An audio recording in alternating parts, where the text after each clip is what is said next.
Amada igreja, com a paz do Senhor. Podemos assentar, meus amados irmãos? Louvado seja o nome de Jesus. Meus irmãos, nós estamos em mais uma manhã de domingo, desta feita de Vera Feliz, em mais uma escola bíblica dominical, onde traz um tema importantíssimo para a vida da igreja. O tema é a missão da igreja de Cristo. Hoje nós vamos aprender, entender, compreender juntos a missão da igreja de Cristo na terra. Pois tem muita gente que se embaraça na caminhada por falta de foco, por falta de objetivo, por falta de alvo. Nós vamos então aprender qual é o alvo da igreja na terra. Por que Jesus estabeleceu a igreja? Qual é o objetivo? Qual é a finalidade?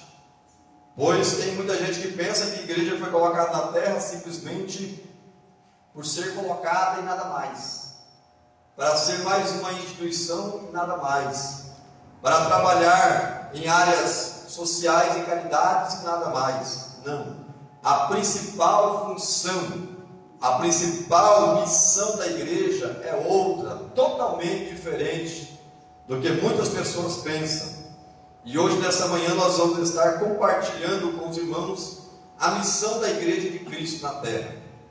Onde tem por textual assim: e perseveravam na doutrina dos apóstolos, e na comunhão, e no partir do pão, e nas orações.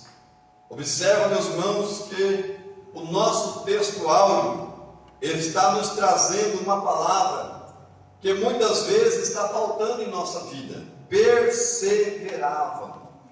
Quando nós vamos estudar esta palavra, perseveravam, no dicionário bíblico, a mesma significa permanecer firme no compromisso de ser fiel. Permanecer firme no compromisso de ser fiel aos mandamentos de Deus, apesar das tentações, da oposição e das adversidades. Então nós vemos que perseverança é algo muito importante na vida de uma igreja que está querendo cumprir a sua missão aqui na terra. Perseveravam, ou seja, permaneciam firmes no compromisso de ser fiel aos mandamentos de Deus. E hoje nós vemos um povo que não quer permanecer firme, não quer permanecer fiel aos mandamentos de Deus. Basta surgir uma nova doutrina, basta surgir uma nova ideologia, que muitas pessoas não permanecem firmes mais naquilo que aprenderam dos apóstolos. Porque quando nós estamos permanecendo firmes em um propósito, firmes em uma ideologia doutrinária, nós vamos suportar as tentações, nós vamos suportar a oposição, nós vamos suportar as adversidades. São três inimigos que querem nos tirar do nosso compromisso, da nossa perseverança firme na palavra de Deus. Primeiro, tentações. Nenhum de nós, irmãos, estamos livres das tentações do dia a dia. Todos nós somos tentados, uma vez ou outra, a deixarmos a nossa fé, a voltarmos às velhas práticas, a abandonarmos a igreja, a abandonarmos a palavra do Senhor. Todos nós somos tentados, todos os santos dias. Segundo inimigo, a oposição. A partir do momento que você segue firme, perseverando na doutrina dos apóstolos, a oposição vai bater de frente. O diabo vai levantar pessoas para combater a sua fé, para minar a sua confiança, para você não acreditar naquilo que foi estabelecido a oposição. E hoje tem várias doutrinas erradas, errôneas, satânicas, em oposição à palavra de Deus. E nós temos que estar firmes, compromissados, perseverantes. E o terceiro inimigo de nós permanecermos firmes, perseverando na palavra, é as adversidades. Ei, Jesus, quando nos chamou para fazer parte da igreja, Jesus não disse para nós que nós teríamos vida fácil. Jesus não falou para nós que a nossa vida dali por diante era só calmaria, só tranquilidade. Não. A Bíblia diz em João capítulo 16, versículo 33, neste mundo tereis aflições, mas tende bom ânimo, eu venci o mundo. Aflições fala de quê? Aflições fala de adversidades. Em outras palavras, não é as adversidades que aparecem na nossa caminhada que vai nos fazer retroceder do compromisso. Pelo contrário, quanto maior as adversidades, mais tem que ser a nossa firmeza. Maior tem que ser a nossa firmeza no Evangelho. Então, e perseverar, essa palavra significa permanecer firme no compromisso de ser fiel a Deus e aos seus mandamentos. Apesar das tentações, oposições e adversidades. Toda vez que você encontrar na Bíblia a palavra perseverança, principalmente no Novo Testamento, significa isso. Perseverar no quê? Não é em qualquer coisa. Na doutrina. O que é doutrina, pastor? Ensino. Então eles perseveravam no ensino, mas não era qualquer ensino, era na sã doutrina, ou seja, no ensinamento sadio, no ensinamento correto, no ensinamento verdadeiro da palavra de Deus. E para isso, irmãos, precisa ter perseverança. Temos que perseverar para poder permanecer firme na sã doutrina. Não é fácil. Então eles perseveravam na doutrina dos apóstolos, e na comunhão, e no partir do pão, e nas orações. Quando você vai ver o que significa a palavra comunhão, significa harmonia no sentir, pensar e agir. Ou seja, a igreja primitiva tinha uma comunhão tão grande que todos eles sentiam a mesma coisa. Que todos eles pensavam no mesmo pensamento, todos eles agiam da mesma forma. Hoje nós vemos um povo muitas vezes desunido, um povo que não sente mais o mesmo sentimento, principalmente quando se leva em questão a vida espiritual. Nós observamos que muitas vezes, quando se trata de questão espiritual, um vai para um lado, o outro quer ir para o outro quer ir para frente, outro quer ir para trás, aí cada um puxando de um lado para o outro, o que vai acontecer? Vai se rasgar no meio. A igreja tem que voltar à comunhão das práticas da igreja primitiva, aonde o salmista deixou claro em Salmo 133, no verso 1: ó, quão bom e quão suave é que os irmãos vivam em união. Sentir, pensar e agir. Sentir, pensar e agir. Partir do pão. O que significa partir do pão? Partir do pão para os judeus, irmãos, não é como nós hoje aqui no Brasil. Nós somos muito equivocados nessa questão de partir do pão. Nós achamos que partir do pão é você partir o pão, distribuir um para um e outro para outro e nada mais, cada um vai comer na sua casa. Não. Para os judeus, partir do pão era uma união tão plena que eles se assentavam à roda da mesa para poder ter uma interação. Eles têm ali um momento de comunhão mais profunda. Não é qualquer pessoa em Israel, até hoje, que se assenta na mesa de um judeu para comer, não. Não é qualquer pessoa. Era só as pessoas que tinham mais afinidade, pessoas mais próximas, mais íntimas, que tinham uma maior comunhão. Então, quando a Bíblia fala que eles eram unidos também no partir do pão, mostra que eles tinham uma união profunda, uma comunhão além da normalidade. E nas orações, falar com Deus. Hoje, muitas vezes, nós temos muita dificuldade, irmãos, de compartilharmos períodos juntos na oração. Uma vigília, período de oração na igreja, um propósito específico. Você marca muitas vezes em Pedro, Tiago e João. Muitas vezes ainda falta o Tiago, falta o João, vem só o Pedro. E assim vai. Falta de quê? Unidade. Por isso que a igreja primitiva cresceu tanto em sua época, por causa desses pilares aqui, ó. Primeiro, doutrina dos apóstolos. Segunda, comunhão.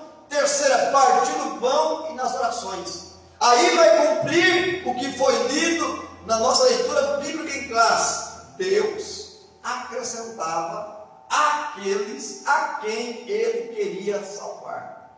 Não era a igreja que ia primariamente em busca do povo para a igreja. Não, a própria atitude da igreja, a vida cotidiana da igreja, fazia com que Deus acrescentava a esta igreja aqueles a quem Ele queria salvar.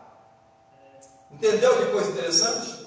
Primeiro, Deus trabalhava então na vida da igreja, e através da vida da igreja, testemunho da igreja, Deus trazia as pessoas para a igreja ao qual Ele queria estar salvando. Então vamos lá, vamos para a introdução. Nessa lição, vamos estudar a missão da igreja de Cristo. Veremos que a igreja é chamada para proclamar a poderosa mensagem da cruz. Assim, ela cumpre a sua vocação de eleita, quando participa da grande comissão deixada pelo seu fundador. A primeira missão da igreja é proclamar a mensagem da cruz. A igreja que não proclama a mensagem da cruz, a igreja que não fala de Jesus Cristo de Nazaré, não é igreja. Esta é a primeira missão da igreja: proclamar a mensagem de salvação, proclamar o Evangelho. Hoje, infelizmente, a igreja está misturada com tanto tipo de coisa, e a sua finalidade primordial está sendo deixada para depois. Proclamação da mensagem da cruz é a primeira missão da igreja. Como consequência dessa realidade, veremos que a igreja é uma comunidade adoradora, de comunhão, e finalmente é uma comunidade que exerce um grande papel no presente século. E quando a igreja cumpre o seu dever que Deus deixou para ela, ela vai cumprir um grande papel no presente século. Por que hoje, muitas vezes, a igreja não está sendo mais respeitada? As instituições hoje não querem mais respeitar a igreja. Hoje, muitas vezes, pessoas estão passando por cima dos princípios da igreja. Por quê? Porque a igreja deixou de exercer a sua prioridade na terra.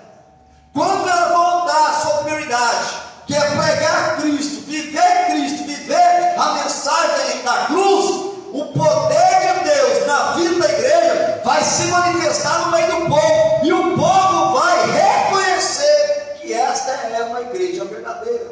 O povo vai respeitar, porque a igreja vai estar cheia dos princípios da palavra, cheia do Espírito Santo. Os milagres vão voltar a acontecer, os paralíticos vão voltar a andar, os cegos vão voltar a enxergar, o mundo vai voltar a falar, e o povo vai ver e vai crer que Jesus verdadeiramente está no meio deste povo.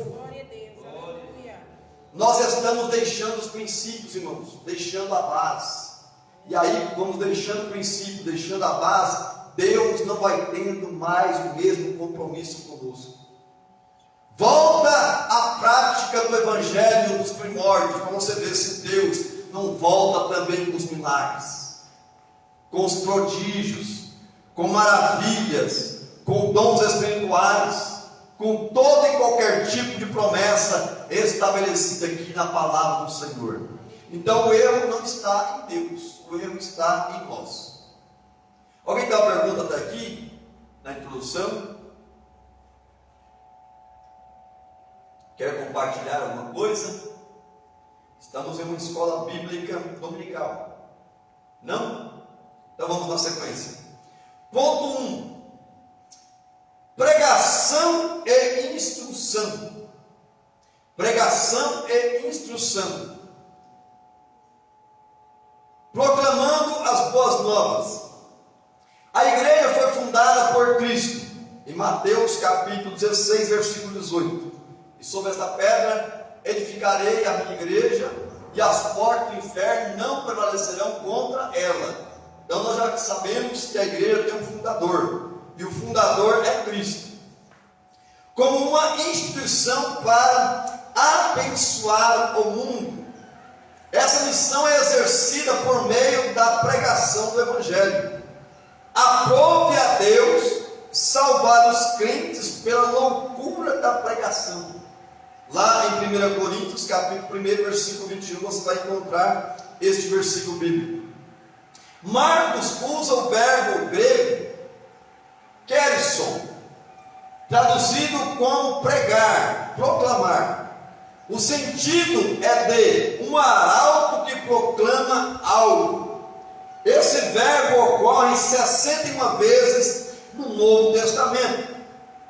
É o termo usado para mostrar João o Batista pregando no deserto da Judéia, e ao mesmo tempo usado também para mostrar Jesus Cristo quando começou a pregar a palavra de Deus.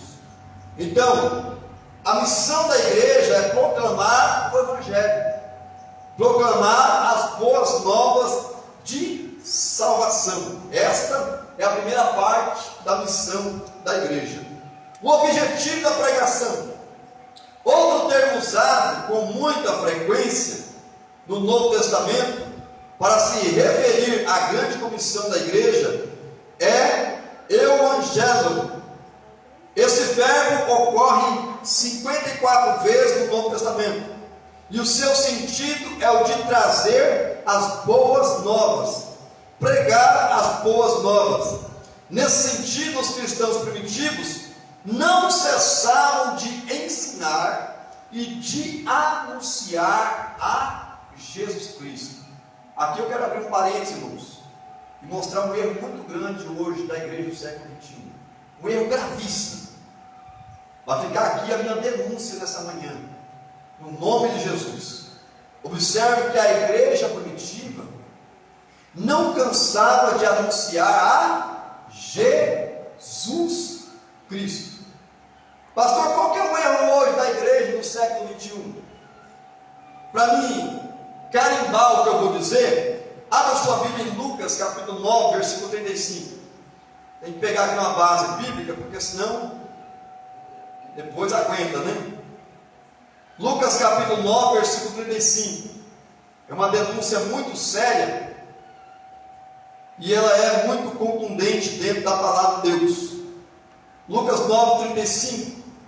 Está escrito assim: e saiu da nuvem uma voz que dizia: este é o meu filho amado, a ele ouvi.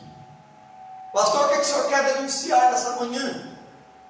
Eu quero denunciar, meus irmãos, que a igreja do século XXI está perdendo a visão de Cristo Jesus. Você pode observar, graças a Deus aqui não está acontecendo. Aqui ainda nós estamos mantendo uma doutrina cristocêntrica, mas em muitos lugares por aí hoje não se prega mais Jesus, não se anuncia mais o nome de Jesus na igreja, nos púlpitos, nos ensinamentos, nas pregações. Pastor, eles ensinam sobre o quê? Prega sobre o quê? Prega sobre Moisés, prega sobre José, prega sobre Davi, prega sobre Salomão, prega sobre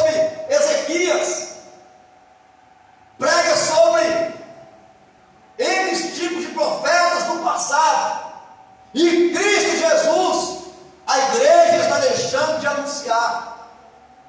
Se a igreja deixar de anunciar Jesus, que é as boas novas de salvação, como é que o pecador vai encontrar a porta, irmãos? Como é que os milagres vão acontecer? Porque os milagres são feitos no nome de Jesus. Como é que os demônios vão sair da vida dos indivíduos se os demônios são expulsos no nome de Jesus? Se a igreja deixar de anunciar a Cristo, automaticamente Cristo não vai ser lembrado mais no meio do povo. E toda a base do Evangelho, toda a base da pregação, não está em Moisés, não está em José, não está em Davi, não está em Salomão. A pedra edificadora da igreja é Cristo, irmãos. Mensagem cristocêntrica. Ei, não foi Moisés, José, Davi, Salomão e outros do passado que morreram por nós. Não foi eles que ressuscitou ao terceiro dia. Não são eles que hoje, agora, nesse exato momento, estão à destra de Deus, intercedendo por nós. A igreja comprada, lavada, remida no sangue do Cordeiro. Precisamos voltar a pregar Jesus. Precisamos voltar a falar de Cristo. Precisamos voltar a falar da cruz, para que os milagres voltem a acontecer em nosso meio. Isso aqui é uma denúncia, irmãos. Você pode observar. Abre aí, abre aí nas suas mídias sociais. Pega aí as mensagens dos pregadores de hoje. A maioria deles vão falar de Moisés, de José, de Davi, de Salomão, de rei Ezequias, de Isaías. A maioria deles, a minoria vão falar de Cristo. A minoria vão falar de Jesus. E até em nossos púlpitos, se nós não tomarmos cuidado com as nossas pregações, nós tiramos Jesus do centro da mensagem e colocamos Moisés. Olha que coisa interessante. Quando Deus apareceu na nuvem lá no Monte da Transfiguração, estava quem? Moisés e Elias. Moisés simbolizando a lei e Elias os profetas. Aí Deus bradou da nuvem dizendo: a ele ouvi. Para quem? Para os discípulos que estavam lá, Pedro, Tiago e João. Observe que quando Deus falou a ele ouvi, Deus está falando a quem? De Jesus. Dali para frente, esquece Moisés. Dali para frente, esquece os profetas. Daqui para frente, a ele ouvi. Em outras palavras, a Jesus de Nazaré. A igreja tem que entender isso, irmãos. Nós não estamos no tempo da lei, nós estamos no tempo da graça.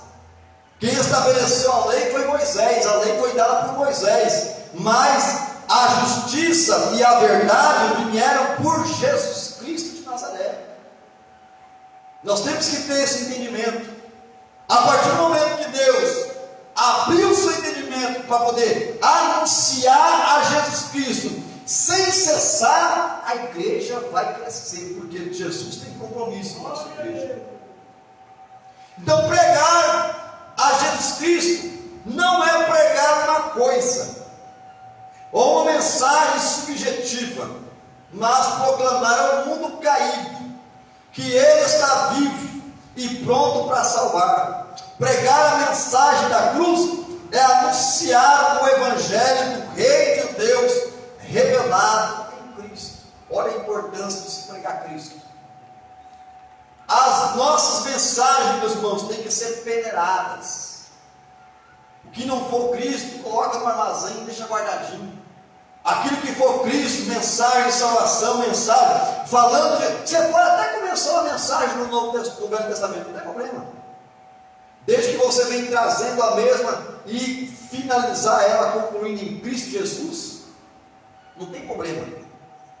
Agora, infelizmente, muitas pessoas passam com o microfone na mão 40 minutos de pregação, 50 minutos de pregação, você não ouve uma palavra falando sobre Jesus. A igreja está tirando o foco do objetivo maior, que é Cristo.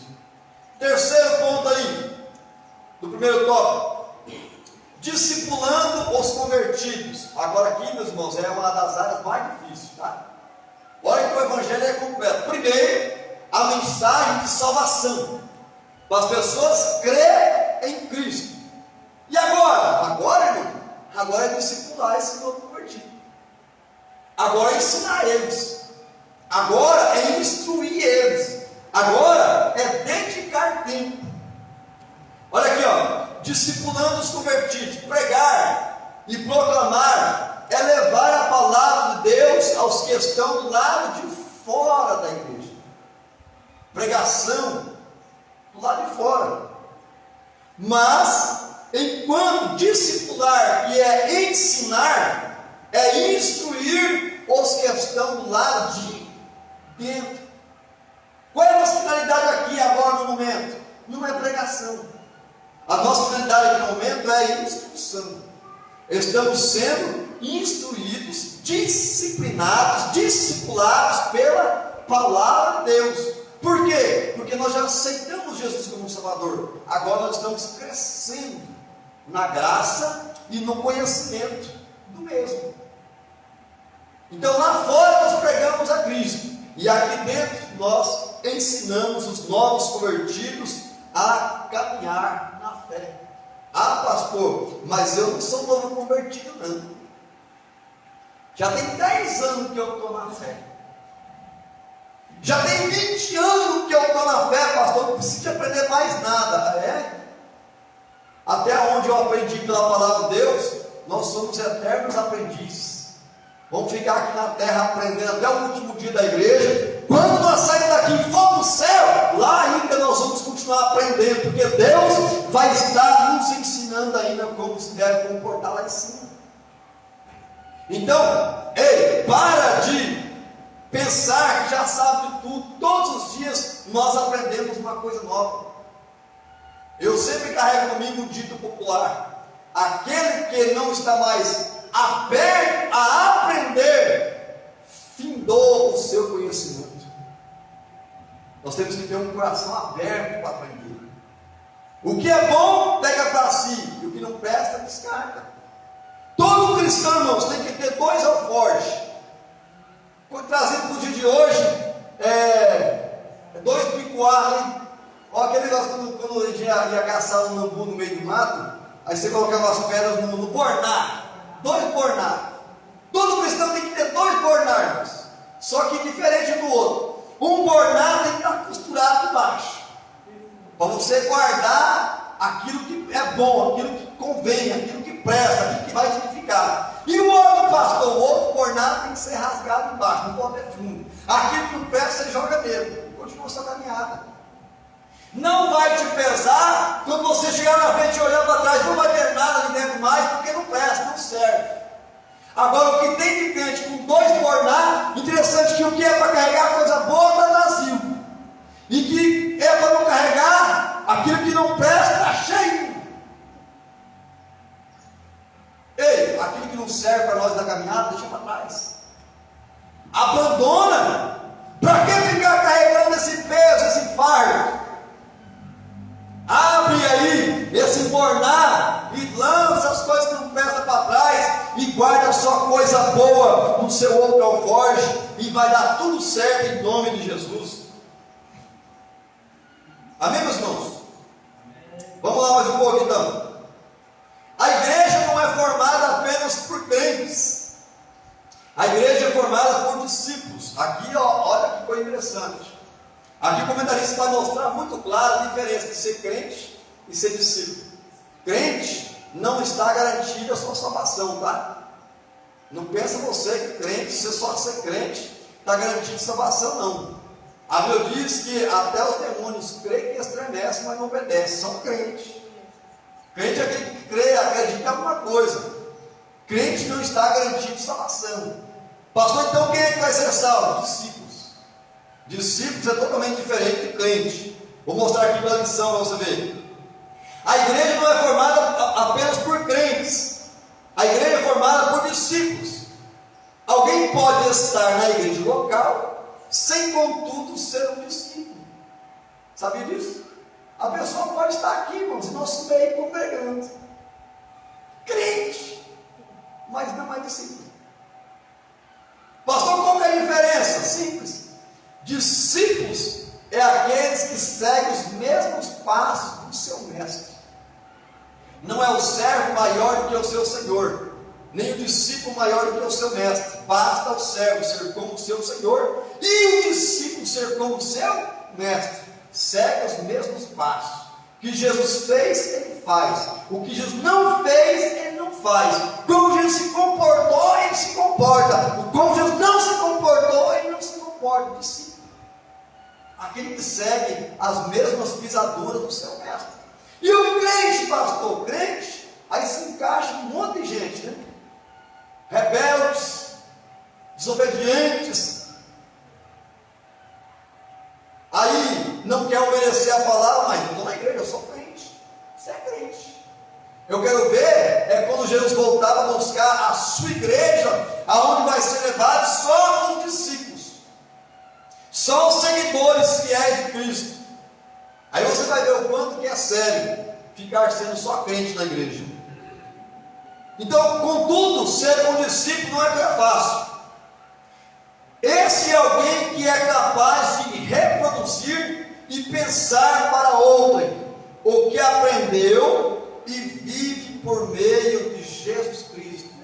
Então, os discípulos verdadeiros, meus irmãos, eles são aptos, capazes de reproduzir. Olha, o que é esse negócio de reproduzir?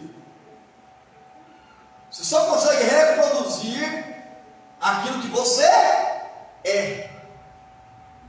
Entendeu? Compreendeu? Ninguém consegue reproduzir aquilo que ele não é. E outros falam, você só consegue dar para os outros aquilo que você tem, irmãos. Ninguém dá para os outros aquilo que ele não tem.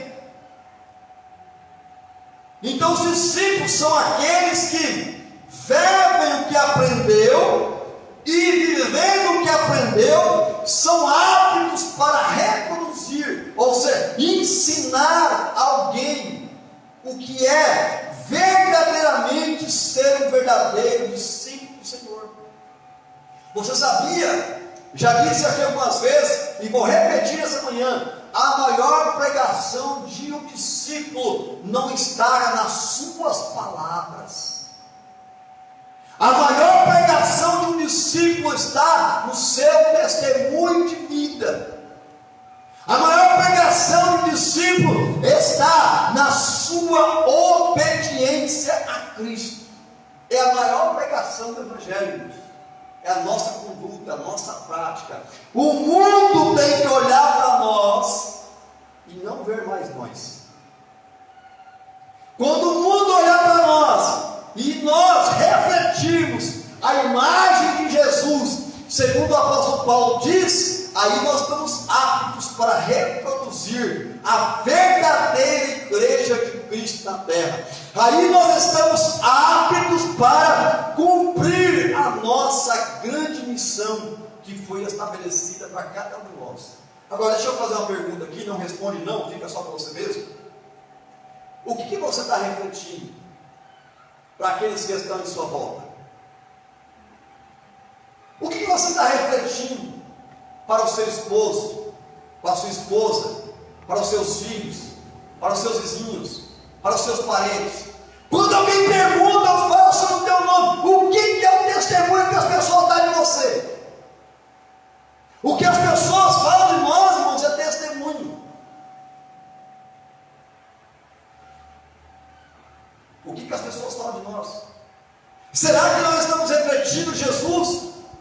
Será que nós estamos levando a sério o que é servir a Deus? Ou as pessoas muitas vezes olham para nós e dizem: o que adianta?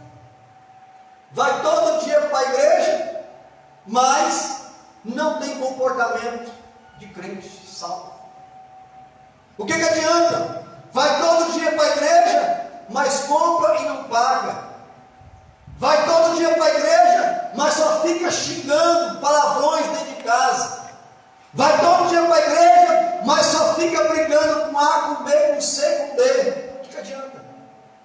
Qual é a imagem, irmãos, que nós estamos refletindo para aqueles que estamos observando? Ei, luz só ilumina se estiver acesa. Nós temos que estar acesos na presença de Deus para clarear para este mundo que está perdido em trevas, irmãos. Ei, o mundo está cheio de pregações, cheio, abarrotado de pregadores, mas o mundo está precisando de crentes verdadeiros e genuínos para conduzi-los para os céus de glória. E eu tenho certeza absoluta que nessa manhã Deus pode contar conosco em nome de Jesus. Aleluia! Verdadeiros discípulos, verdadeiros seguidores do Evangelho. Alguém tem uma pergunta, meus irmãos? Tem mais 12 minutinhos só. Tem que correr para nós irmos para o segundo tópico. Alguém tem uma pergunta? Alguma colocação? Vamos lá, ponto 2. Adoração e edificação. Na comunidade adoradora, no contexto bíblico, a adoração significa dar glória que é devida somente a Deus. A adoração tem a ver com o nosso serviço a Deus. Não é algo que se faz apenas no momento do culto público ou privativamente. Tem a ver com a nossa maneira de ser, agir e viver.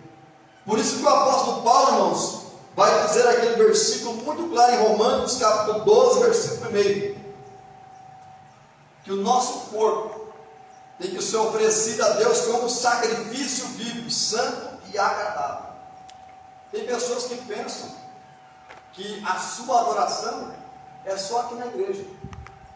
É só dar glória a Deus aqui na igreja, só dar aleluia, está bom demais. É só nos cultos sentir a presença de Deus, falar em língua estranha, está bom demais. Não. Vai muito além, irmãos. O Evangelho deixa muito claro para nós que a verdadeira adoração é o nosso corpo em sacrifício vivo, santo e agradável a Deus, que é o nosso culto racional. O que eu aprendo aqui? Eu aprendo que é 24 horas por dia nós prestamos culto a Deus. 7 dias da semana, 365 dias por ano. Em alguns anos, como esse que é bissexto, 366 dias do ano. O nosso corpo sendo oferecido a Deus como sacrifício vivo. Ou seja, a nossa adoração não pode ficar presa somente aqui dentro das 4 paredes. Aqui é fácil, irmão. Aqui é muito fácil adorar a Deus. Estamos dentro de 4 paredes, com uma cobertura por cima de nós, olhando aqui para os irmãos, todos estão sendo crentes. É fácil demais. O difícil é nós prestarmos a nossa adoração fora das 4 paredes. Na escola, no trabalho, na faculdade, no comércio, no passeio. Aí sim, que nós temos que continuar prestando nosso verdadeiro culto a Deus, que é a nossa adoração sincera, verdadeira e genuína. Então o que é a verdadeira adoração? É viver totalmente para o Senhor. É viver o que o apóstolo Paulo disse: já não vivo mais eu, mas Cristo vive em mim. Ele chegou a uma comunhão tão grande com Deus, que ele vivia agora totalmente com o Senhor. Irmãos, se nós aprendermos a vivermos totalmente para o Senhor, nós vamos experimentar coisas extraordinárias da parte de Deus. Nós vamos ter experiências profundas, marcantes com aquele que nos criou. O maior obstáculo, meus irmãos, de Deus operar em nós e através de nós, somos nós mesmos, que nós temos dificuldade de entregar verdadeiramente a nossa vida sem reserva para Deus. Seja sincero, irmão. Por que a sua vida até hoje está na mesma mesmice? Falta de entrega. O dia que verdadeiramente você fala assim, Deus, a partir de hoje, ó, acabou, eu não existe mais, agora é o Senhor que vive na minha vida. Agora é o Senhor que manda, agora é o Senhor que faz, agora é o Senhor que estabelece, agora é o Senhor que orienta. Eu tenho certeza, irmão, a sua vida, a minha vida, a vida da igreja de Jaraguá nunca mais será a mesma. Deus vai fazer coisas extraordinárias através de nós. Olha, vamos ver no passado, por que Deus fez tanta coisa através daqueles homens? Eles entregaram a vida verdadeiramente, totalmente, sem reserva para Deus. Ah, pastor, mas esse negócio de entregar a vida para Deus é algo muito chato. É muito monótono. É muito antigo. Antiquado. Careta. Cafona, pastor. Fica pensando assim. Você vai ver que o dia que você entregar a sua vida verdadeiramente, totalmente para o Senhor, ei, você nunca mais vai querer ter a sua vida arraigada aqui na terra. Seus pensamentos é céu. É o céu em você e você no céu. E é Deus trabalhando através da sua vida. É Deus fazendo milagres, prodígios através da sua pessoa. Ei, Deus precisa, Deus conta com homens e mulheres que se entregam totalmente a Ele, sem reservas. É fácil? Não. Porque a partir do momento que você, olha aqui, ó, a partir do momento que você, vamos supor que você é essa Bíblia aqui, você se entrega totalmente nas mãos do Senhor, você não se manda mais. Acabou. Sua vontade não existe. Ah, pastor, mas Deus me deu o livre-arbítrio, até você entregar a sua vida totalmente para o Senhor. Acabou. Livre-arbítrio para quem entregou a sua vida totalmente não existe mais. O que tem de gente sofrendo na caminhada por falta de entrega, irmãos, não está escrito. Vamos lá, mais um tópico aí. Deixa eu passar aqui para o tópico 3. Os irmãos leem o último aqui lá na sua casa. Tem só mais 5 minutos. Comunhão e socialização. A fé na esfera fraternal. Um dos pilares da igreja primitiva estava na comunhão. A palavra grega koinonia, traduzida aqui como comunhão, o seu sentido é literalmente de parceria, participação, comunhão. O que é uma parceria, irmãos? O que é uma parceria? É você se juntar com alguém e dali por diante andar junto. Parceria. O homem juntou com a sua parceira, a sua esposa, dali para frente, vão andar junto. Parceria, comunhão, união. Então, um dos pilares da igreja primitiva era a comunhão. Se somos cristãos e andamos na luz do Evangelho, devemos viver em comunhão. Onde não há comunhão entre os crentes, também não há igreja solidamente edificada. Comunhão. Comunhão, meus irmãos, é algo que é um pilar da igreja. Interessante que este pilar está sendo deteriorado a cada dia, né? Está a cada dia sendo deteriorado em nosso meio, mas nós temos que resgatar essa comunhão. Tem gente que ele é que nem aqueles antigos canibais, né? Você sabe como é que os canibais se comportavam na antiguidade? Eles matavam uns aos outros e comiam uns aos outros. Está que nem hoje em nossos dias, infelizmente, muitas vezes no meio de muitas igrejas, né? Crentes canibais.